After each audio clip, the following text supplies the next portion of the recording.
Telling your story. WCBI News at 9 on CW4 starts now.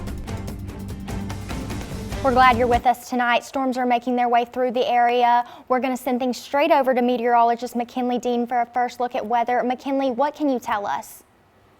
So again, we've seen this line of storms approaching our area, and they just lifted a tornado warning that was in southern Itawamba County and northern Monroe County. That has since passed through, and they have lifted that warning. So you're in the all clear if you're in Monroe County.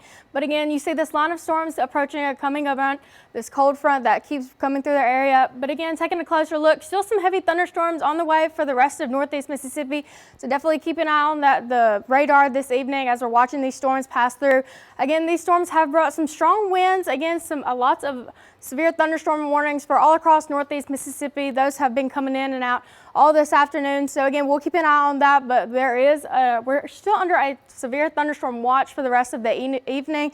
That'll continue throughout the night, but again, that's why they have put us under that level 2 and level 3 warning for that severe weather risk for this evening. But again, we're still watching those storms, and they should continue to track on throughout the overnight hours. But again, keep the latest up here with WCBI weather.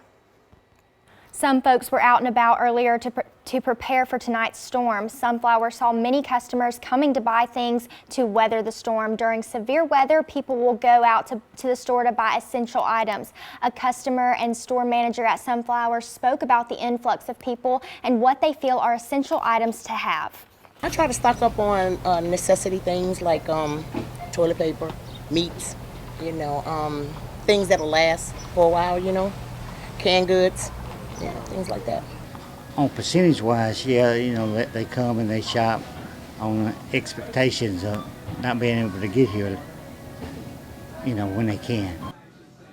The most common essentials for severe weather is bottled water. For the past week, the city of Reform has been struggling with its water levels. After tank levels have been decreasing all week, today tank levels were at 0 according to Mayor Melody Davis. This means the majority of Reform is without water as of now. Residents in the Lathrop area and Old Gordo Road area are able to be supplied with water through the county. As for now, this is the only area they can sustain. Mayor Davis says the goal is for the contracting company to come in tomorrow to begin making the necessary repairs. She also says this has been a major inconvenience and they are doing everything they can.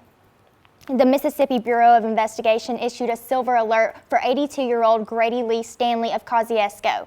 He is described as a white male, 5 feet 6 inches tall, weighing 90 pounds, with brown hair and brown eyes. He was last seen wearing a blue shirt, khaki pants, and a blue hat with Ford written on the front.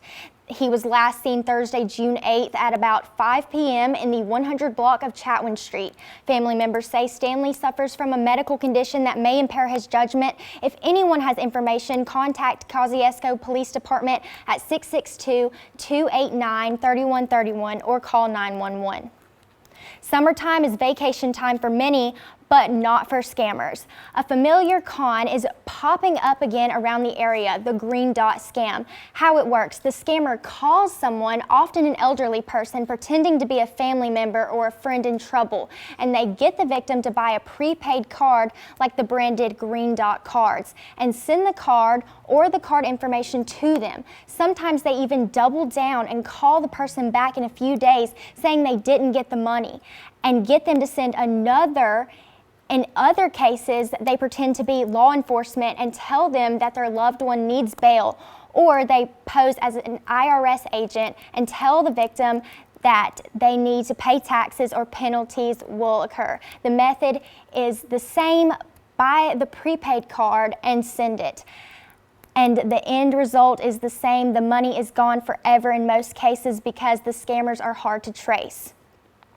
Former President Trump was out on the stump this weekend campaigning even as he faces federal indictment charges against him. CBS News correspondent Christian Benavidez reports from Miami, where Trump will make a court appearance on Tuesday. In the end, they're not coming after me, they're coming after you, and I'm just standing in their way. Former President Trump fighting to return to the White House, campaigning over the weekend after being indicted with 37 federal criminal counts, including obstruction and conspiracy over alleged mishandling of classified documents after leaving office. How are the waffles here? During a brief stop at a Waffle House in Georgia, he called it political persecution. The whole thing is a witch hunt. It's a disgrace. It should never happen. But even Mr. Trump's former Attorney General, Bill Barr, says the allegations made in the indictment should be a cause for concern for the former president. If even half of it is true, then he's toast. I mean, it's a very detailed indictment, and it's very, very damning.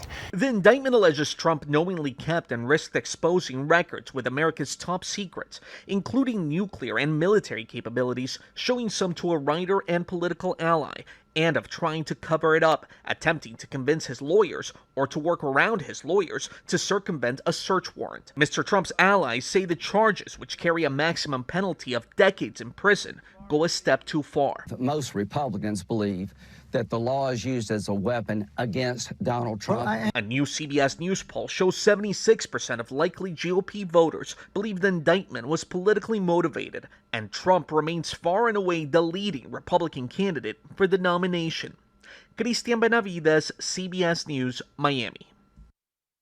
The new polling also showed that even if Trump is not the nominee, 74% of likely GOP voters want someone similar to him.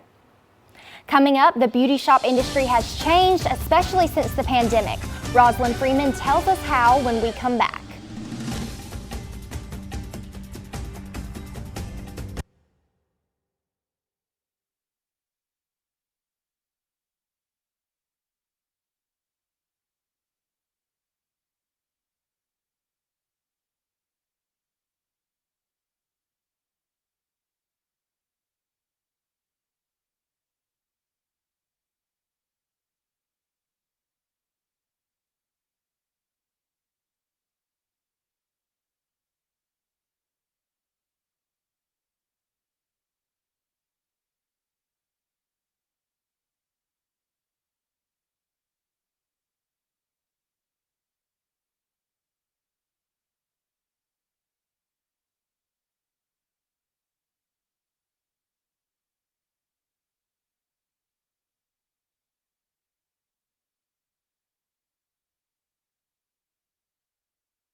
Telling your story.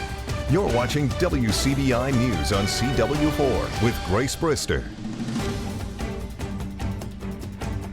According to Salon Today, 18% of African American women spend more than 3 hours in the beauty salon, whereas 46% of Caucasian women spend less than 1 hour at the hair salon.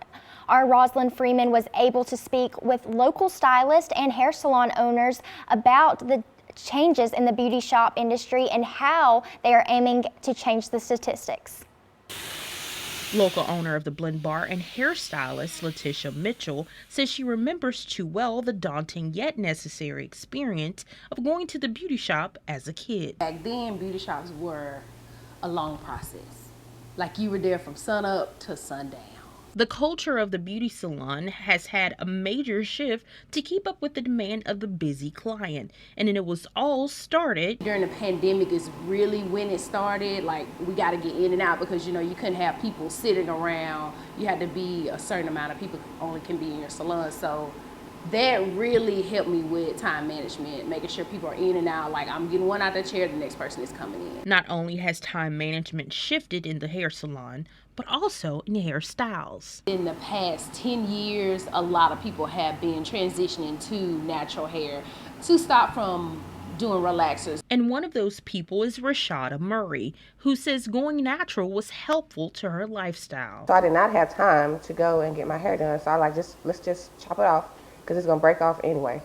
Then I'm gonna be stressed out with school and working 2 full-time jobs and working on my master's full-time. Hairstylist Brandy Avery says her move to Mississippi prompted her to step outside what she learned and become more versatile to keep up with the shifting industry. Went to school, we was pretty much taught to do Caucasian hair, white people hair.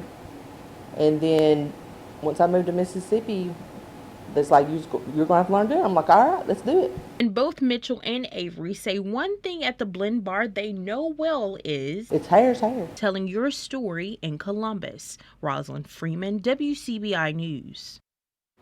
Mitchell says most hairstylists still observe Mondays as their day off. A retired NFL player from the small town of Okolona is making a big impact on the youth of his community. Tim Bowens, a former Ole Miss Rebel and Miami Dolphin, hosted a combine skills football camp for aspiring young athletes on Saturday morning. The camp, held at the newly constructed Bowens Field, offers aspiring athletes between the ages of 12 and 18 an opportunity to participate in various position and skill competitions. The campers were not only able to learn from Bowens himself, but were also joined by a lineup of special guests, including former NFL players and notable collegiate and high school coaches. Bowens says the impact of this camp extends beyond the playing field. Well, number one, I hope they get their minds right that anybody can make it, no matter where you're from or who you are. Never let nobody tell you you can't do anything. You got to believe in yourself. Nobody else believes in you. A Tupelo business is continuing a tradition of raising money to fight childhood cancer. Sharpshooters on West Jackson Street held a fundraiser for Alex's Lemonade Stand. That nonprofit was started by Alexandra Scott, a 4-year-old cancer patient who started selling lemonade in her front yard to help find a cure for childhood cancer. Lemonade was sold, and Sharpshooters also held a barbecue competition. WCBI's Allie Martin was one of the judges. Plate lunches were also sold, and all on donation basis to help Alex's Lemonade Stand in its mission. We've raised almost $23,000 in the 10 years we've been doing this, 10 plus years we've been doing this, and we hope to raise more than we did last year and just to keep going over and over with it. By the time of her death in 2004, Alexandra Scott, who started the nonprofit with one front yard lemonade stand, had raised more than $1 million for childhood cancer research. Her legacy is kept alive by individuals and businesses across the world.